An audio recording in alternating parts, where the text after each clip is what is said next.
Assalamualaikum warahmatullahi wabarakatuh.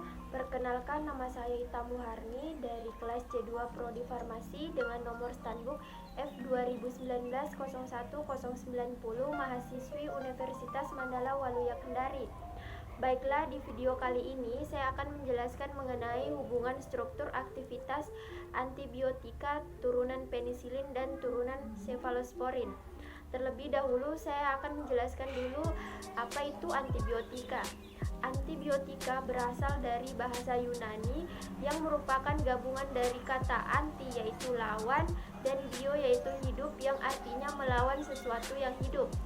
Antibiotika adalah zat yang dihasilkan oleh suatu mikroba, terutama fungi atau jamur, yang dapat menghambat atau dapat membasmi mikroba jenis lain. Antimikroba dapat dikelompokkan berdasarkan spektrum aktif, tempat kerja, dan struktur kimianya. Selanjutnya kita masuk pada turunan penisilin. Penisilin merupakan asam organik terdiri dari satu inti siklik dengan satu rantai samping. Inti siklik terdiri dari cincin thiazolidin dan cincin beta-laktam. Rantai samping merupakan gugus amino bebas yang dapat mengikat berbagai jenis radikal. Dengan mengikat berbagai radikal pada gugus amino bebas tersebut akan diperoleh berbagai jenis penisilin. Misalnya penisilin G, radikalnya adalah gugus bensil. Kita bisa lihat bersama struktur kimia turunan penisilin pada gambar ini. Selanjutnya kita masuk pada faktor kestabilan penisilin. Itu ada dua. Yang pertama itu enzim penisilinase dengan asam lambung. Yang pertama enzim penisilinase, dia dihasilkan dari mikroorganisme yang tahan terhadap penisilin dan terdiri dari beta-laktamase dan asilase. Kemudian beta-laktamase dapat membuka cincin beta-laktam sehingga penisilin menjadi tidak aktif.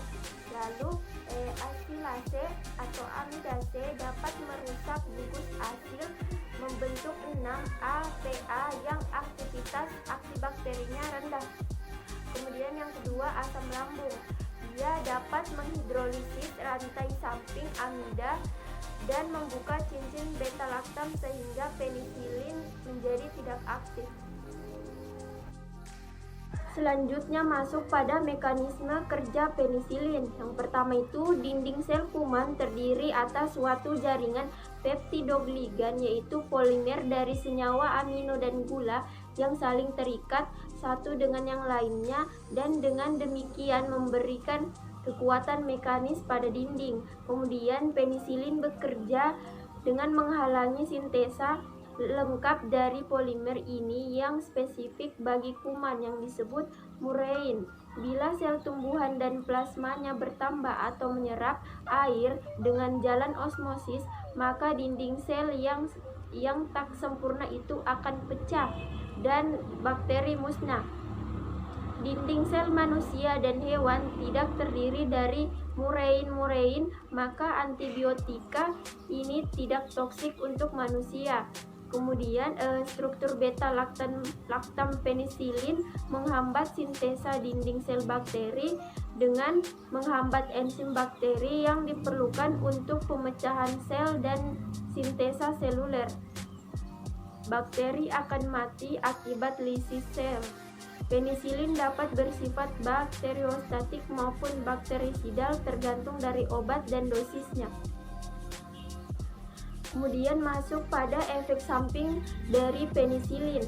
Ada beberapa efek samping yang bisa terjadi setelah penggunaan penisilin, antara lain diare, mual atau muntah, sakit perut, vagina gatal atau keputihan, sakit kepala, dan sariawan. Kemudian masuk pada hubungan struktur aktivitas turunan penisilin. Melalui modifikasi molekul telah dibuat turunan penisilin baru dengan sifat-sifat yang lebih baik dibandingkan penisilin alami. Yang pertama, penisilin yang tahan asam, yaitu karena adanya gugus penarik elektron, misalnya gugus fenoksi yang terikat pada rantai samping amino gugus tersebut, mencegah penata ulangan penisilin menjadi asam penilaian yang terjadi dalam suasana asam.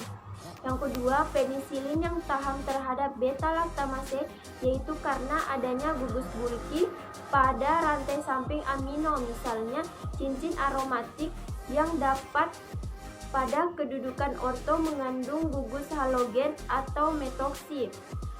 Efeknya dapat mempengaruhi pengikatan enzim beta-laktamase pada enzim beta-laktam dan menyebabkan perubahan konformasi sehingga enzim kehilangan aktivitas. Yang ketiga, penisilin dengan spektrum luas, yaitu karena ada gugus hidrofil seperti NH2 pada rantai samping sehingga penembusan obat melalui pori saluran protein membran terkeluar bakteri gram negatif menjadi lebih.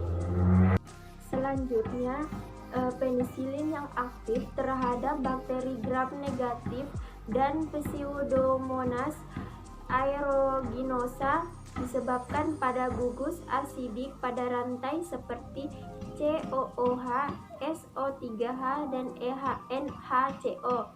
Kemudian, penisilin yang bekerja sebagai praobat didapat melalui beberapa cara sebagai berikut. Yang pertama, membuat bentuk gram, misalnya prokain penisilin G dan benzatin penisilin G. Yang kedua, menutupi gugus amino bebas, misalnya piperasilin azolisin. Yang ketiga, membentuk ester pada gugus karboksil yang terikat pada atom C3, misalnya bakampisilin, pifamsilin. Selanjutnya masuk pada turunan cefalosporin. Cefalosporin merupakan salah satu antibiotik yang memiliki cincin beta-laktam dalam strukturnya, sehingga tergolong antibiotik beta-laktam bersama-sama dengan penisilin, monobatam, dan karbapenem. Cefalosporin dapat digunakan dalam melawan infeksi oleh bakteri dengan mengikat dan menjadi inhibitor enzim pembentuk dinding peptidoglikan bakteri. Bisa kita lihat bersama struktur kimia dari turunan cefalosporin seperti pada gambar ini. Selanjutnya masuk pada mekanisme kerja cefalosporin. Cefalosporin biasanya bakterisida terhadap bakteri dan bertindak dengan sintesis mukopeptide penghambat pada dinding sel sehingga penghalang rusak dan tidak stabil. Mekanisme yang tepat untuk efek ini belum pasti ditemukan, tetapi antibiotik beta-laktam telah ditunjukkan untuk mengikat beberapa enzim dalam membran sitoplasma bakteri yang terlibat dengan sintesis dinding sel. Afinitas yang berbeda bahwa berbagai antibiotik beta-laktam memiliki enzim tersebut membantu menjelaskan perbedaan dalam spektrum aktivitas dari obat yang tidak dijelaskan oleh pengaruh beta-laktamase seperti antibiotik beta-laktam lainnya. Cefalosporin umumnya dianggap lebih efektif terhadap pertumbuhan bakteri aktif. Selanjutnya masuk pada efek samping cefalosporin. Beberapa efek samping yang mungkin timbul akibat penggunaan cefalosporin yaitu mual, muntah, sariawan, pusing, sakit perut, diare, dan infeksi jamur. Selanjutnya masuk pada hubungan struktur aktivitas turunan cefalosporin. Turunan cefalosporin berbeda gugus-gugus pada C7 cincin 7. Kemudian untuk mengubah spektrum aktivitas atau C3 untuk mendapatkan sifat kimia fisika yang dikehendaki. Kemudian gugus pendorong elektron pada C3 meningkatkan resonansi enamin.